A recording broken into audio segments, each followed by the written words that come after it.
Hello everyone, today I'll be narrating 3 new creepyposts that I found off of the Let's Not Meet subreddit. Liking this video and subscribing to my channel helps me a lot.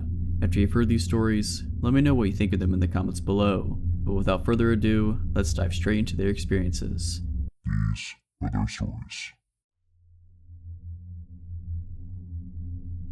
This all started my sophomore year of high school.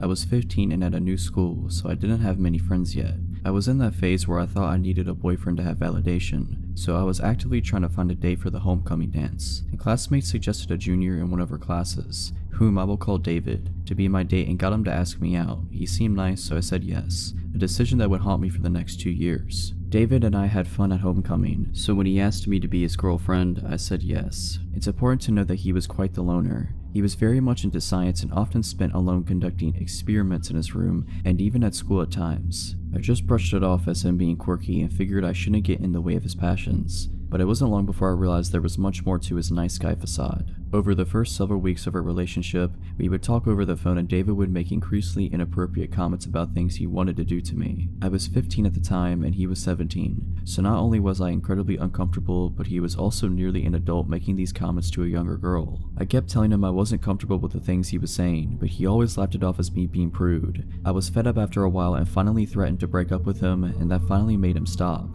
I should have recognized the red flags and bailed at that moment, but again, I was dumb and felt I wasn't worth anything unless I had a boyfriend. Although the inappropriate comments stopped for the time being, he would still become increasingly possessive and downright obsessed over what I was doing at all hours of the day. He would intrude on conversations I had with my friends and want to know things that frankly weren't any of his business. One day when I was getting into the shower, he called and my dad told him I would call him when I was done. Instead of simply waiting like any rational person would do, he called a total of 4 times over the next 10 to 15 minutes to see if I was out of the shower yet. I began to feel suffocated, but every time I asked him to back off, he would cry about how depressed he was and that he only wanted to talk to someone to feel like he was wanted. I always fell for it like the dummy I was, but now I recognize the clear manipulation that it was. One day I finally had enough. I broke up with him in person at school and he bawled like a child. I didn't let it get to me this time, however, and firmly told him that I didn't want to be his girlfriend anymore. Although he couldn't get his way, he still somehow convinced me to stay friends. I know I was an idiot, but things didn't end there. Over the next several months, David kept trying to get me to go out with him again, even going as far as to cry in front of other people to garner sympathy. Fortunately for me, David had earned a bad reputation throughout his school year, so no one really believed him. He would even try to trick me into a date by subtly suggesting we go see a movie as friends, which I always got around by inviting my friends to come along too. They knew what he was doing and never turned down the chance to help a girl out.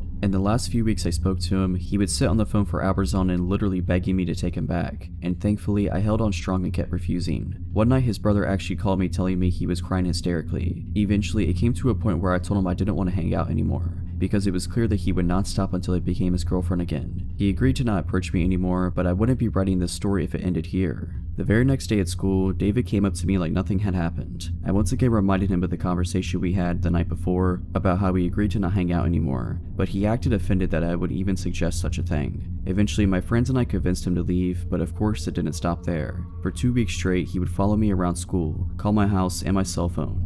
For 2 weeks straight, he would follow me around school and call my house. This was the days before smartphones, so blocking his number wasn't as easy. I tried to get help from the school staff, but the vice principal basically told me that there was nothing I could do because he wasn't trying to hurt me. I was frustrated, but thankfully David seemed to back off when it was clear that I wasn't going to give in. That is until I got another boyfriend. The following school year, my junior year, I started dating a senior named Justin. Not long after we went public with our relationship, I noticed David following me again. Now Justin was a football player and he was a pretty big guy with unresolved anger issues, so he didn't take kindly to this guy. He would hang out with me and my friends and David would hover over nearby, walking by every now and then and making it blatantly obvious that he was spying on me. One day, Justin walked straight up to David and confronted him. He didn't lay his hands on him or threaten him in any way, but he did ask, "What are you doing?" in a really angry tone. David simply muttered some kind of excuse and scurried away. We thought that was the end of it, but later in the day I was called to the principal's office. Turns out David claimed that Justin threatened him and blocked the doorway so he couldn't move.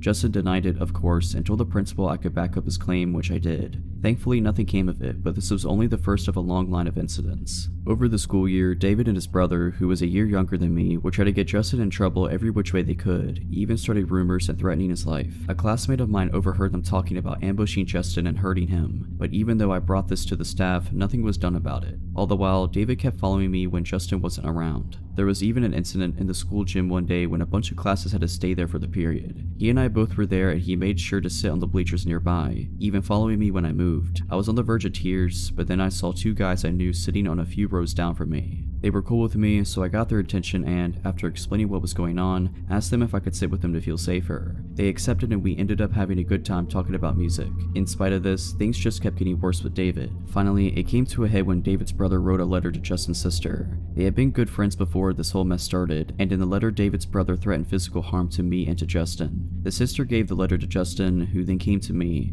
and we both brought it to the principal. That was when the principal called everyone involved into his office and had a nice little chat with us. The principal showed the letter to David's brother and said, "I can expel you for this right now, but I'm willing to let it go on one condition." David and Justin were both about to graduate, so the principal gave them the ultimatum. He stated that David and his brother were not to contact me or Justin in any way, shape, or form for the rest of the school year, or he would see to that neither of them would graduate. I was pissed because Justin did nothing wrong, but in the end, we just wanted this whole mess to be over with. From that point on, David didn't bother me again, thankfully. Justin and I ended up breaking up that summer for unrelated reasons, and the following year I didn't have to see either of them ever again. A few years later, however, David tried to send me friend requests on Facebook. I deleted the request and blocked him. I even unfriended and blocked the two mutual friends we had for good measure.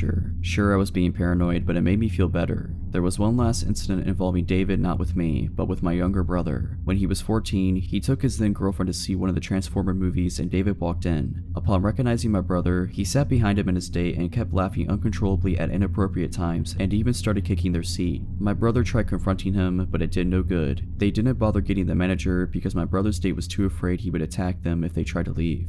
Thankfully, that was the last incident I or anyone close to me ever had with him. I'm doing much better now. I'm 30 years old and, ironically, I ended up marrying one of the guys who sat with me in the gym that day. My advice to any teenagers reading this is that you should always pay attention to red flags and get rid of toxic people in your life. It's always better to end up alone than stuck with someone who makes you feel bad and treats you like your feelings don't matter.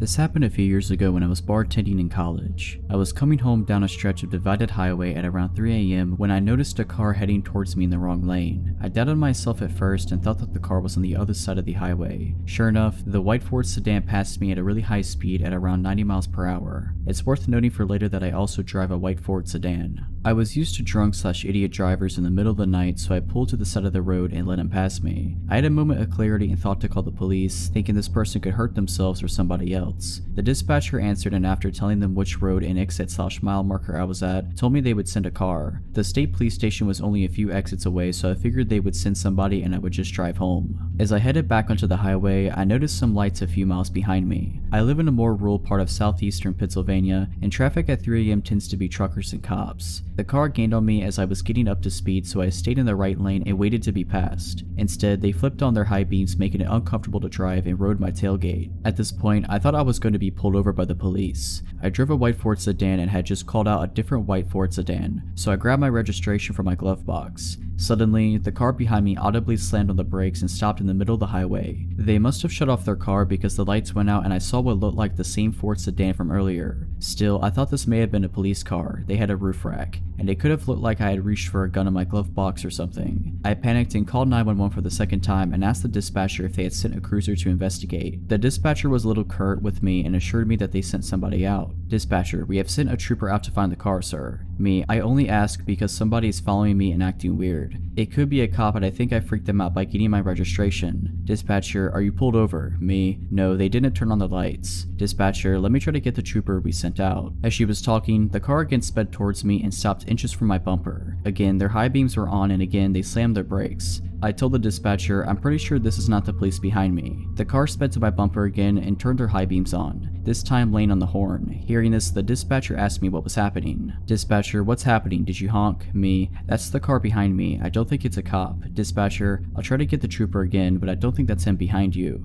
For some reason, this is what shook me. Before that, I was thinking I would get pulled over and maybe get a ticket. Up until then, I was going to the speed limit and trying to avoid getting pulled over. I told the dispatcher, I don't care if I get pulled over, I'm speeding, and if they put their lights on, then I'll pull over. I started to accelerate and the person behind me just kept up with me. The speed limit was 55 and they kept on my bumper the entire time, but this time they were swerving. I tried to signal for an exit then bail on it, but they followed. At the next exit, I took the off-ramp and continued onto the on-ramp, and the car behind me followed the whole time. I thought about trying to go to a Wawa gas station, but the dispatcher and I thought that it would be unsafe. She was calm and talking to another person trying to send police to me. The other person, maybe a supervisor, asked if I could drive to the state police station. Realizing that I was one exit away, I told her I was coming there and she said that she would have troopers meet me outside. As I pulled off to the exit, the car followed me. I blew a few red lights trying to get to the police station, and the car tried to pull into the other lane to pass me or pull up alongside me. Once the police station was in view, I put on my turn signal and the car slammed on its brakes again, turned off their lights, and turned into a parking lot.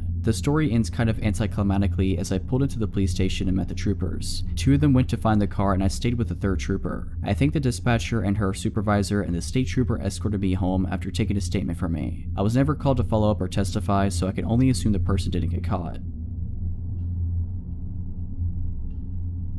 I don't drink as a general rule, but once a month or so I'll go out with friends and binge. My friends and I had a great night at a bar in the city and they left. I was chatting up a cute guy, so I decided to stay. I went back to his place. After post-coitus, I'm ready to head home, so I call an Uber to pick me up. I don't know where I am, I know the city I'm in, but not my exact location. I ordered the Uber, but it's taking forever, so I cancel it and try again. Pretty soon a car pulls up. I drunkenly mumble something like, "Is this the Uber?" and I hop in. Mistake. Ubers apparently are supposed to have some kind of marking on their vehicle. The guy pulls away and starts driving. We're chatting, I'm fumbling for a cigarette, and the next thing I notice is that we're headed for the highway, but in the opposite direction of where I thought we needed to drive, and we're going at a solid 90 miles per hour. Then I get a call from an Uber driver. He's there and I'm not, because I'm in the car with someone else. I start texting my friend frantically, counting off mile markers for her. Then I realize that's going to do jack, because she's probably drunk too, so I call 911, but I realize this guy is crazy. He's refusing to let me out of the car, so I've got to do it on the sly. It's been about 40 minutes now. I'm terrified. I don't know where I am. I don't know who this is.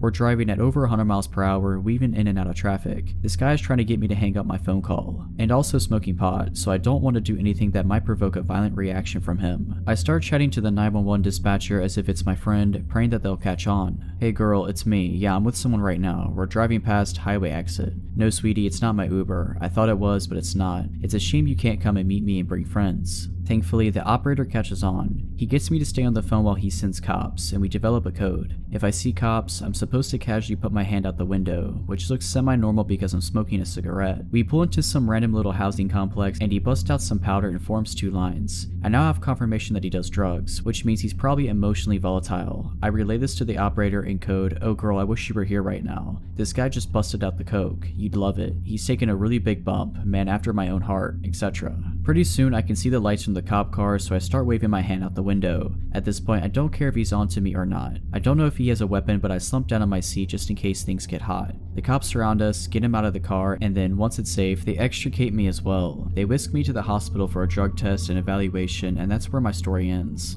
On my way to the hospital, as I'm explaining all of this to the officer, I find out that of the guy's 40-ish years on this earth, he's been in federal prison for 30 of them, for violent offenses. I want people to learn from my mistakes, and if nothing else, call 911 and stay on the line. Alright, so that's it. Hope you enjoyed this video. If you did, consider liking this video and subscribing to my channel. Let me know what you thought of these stories in the comments below. But as always, Have a nice day.